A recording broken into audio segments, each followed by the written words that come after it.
This is a typical club in the soccer and college system. Of course, not to say it is an awesome club, but the typical situation is that the club is here. When you first go to the club page, you see the teams listed. At this time of the year, we show teams as their rising age, since there's a lot of confusion in the summer. So these three teams, for example, are rising U19s. If they were to participate in a tournament during July, they would be U18, but starting August 1st, they're going to be U19, and so on down the line. Now, the initial display will show up to 3 teams per age and give you an indicator if there are more teams listed with the club that are that age. I have a couple choices now. As it says here, for Rising Net U19s, there's 3 listed.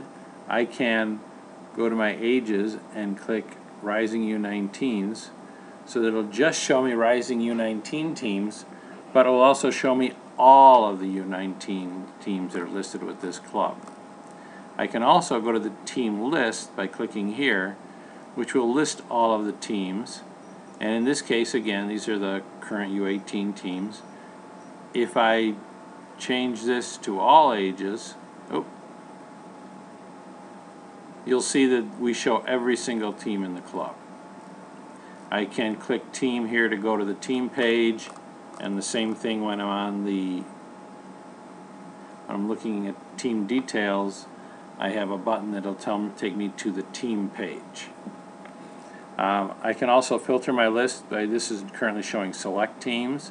I can also show just rec teams in the club, just small-sided teams in the club, just adult teams, and then any other teams. Of course, this is the boys. These are the boys teams, and I can also click here to show the same listing for the girls teams, and again for the co-ed teams. Now, that's the normal display for a club, but a lot of our clubs want to manage their page and get the information more accurately. Teams can often be added to the club by team managers, by athletes, or even by a team that plays against a team at a tournament or an event and enters the team they played against, and so sometimes there are duplicates, and there are teams added that shouldn't be there, and from year to year teams may no longer exist. So I'm going to show you some of the options that you have for that. And one of the key features, if you're going to manage your own team, would be to go to the user options, select update club, and here you can read this, that if you're ready to manage your own teams, you can change this to a manage own teams. Check that and click update. And now this club is established that the club staff is going to manage the club teams.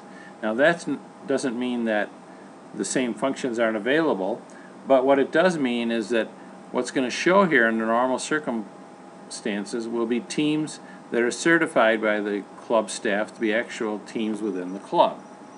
Right now, when I say certified, I'm just looking at teams that have been indicated as certified. I can always go to all and go back to my list to see every team that's here, or just certified teams. Now, the big thing is how to manage these teams. And if I go to user options, I can click here and go to manage teams, which gives me another list and look at all of the clubs and gives me the ability to manage them.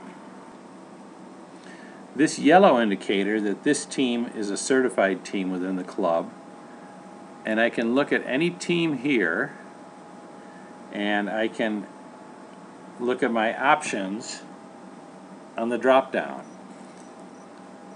This is a live team, so we don't have to do anything there, but if I want to indicate that this team has been disbanded, I can click on disbanded so that this team will be marked as disbanded, and then go on to another team.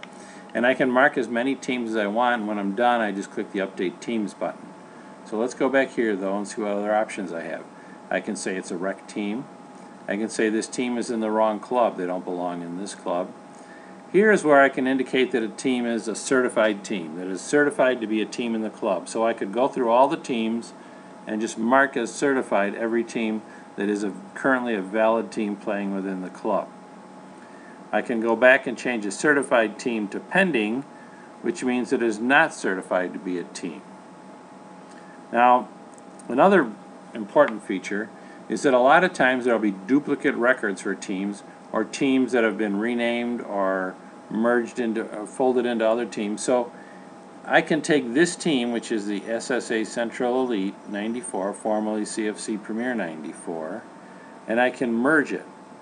So since this used to be the Premier team, what is likely going to happen is up here under the Cobb Chiefs 94 Premier team, I could take this team and say this team should be merged to the SSA Elite. And when I do that, this team will cease to exist and all their games and athletes will be moved into the SSA Central Elite team that I have indicated they should be merged into, and where there were two teams there will now be one. And here again I've got two Cobb FC U17 golds, and I've got a Cobb FC 94 gold, and here's another 94 gold. If I say 90, looks like this is the correct team. And what I can do, once it's highlighted as pink, if I click this, it'll open up another window so I can look at the team page to see that this is the current page that I want to use. And then I can come up here and I can take the rest of these teams, gold, and say merge it into the Cobb FC 94 gold, where I want it to be. And I can go down to these FCU 17 golds and merge both of those into that same gold team. And perhaps this one is right, but I want to change the name, so I can change the name at the same time and change this to 94 silver. And once I make all the changes I want, I come up here, click Update Teams,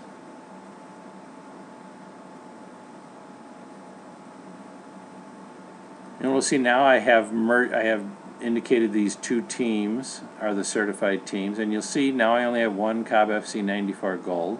The Chiefs team has been renamed, and if I go back to my club page, you'll see that as of now I have two teams that are certified, and I can keep going and manage all my teams till I get them where I want to show them and not worry that somebody else is going to come in and affect my current certified list for teams within the club.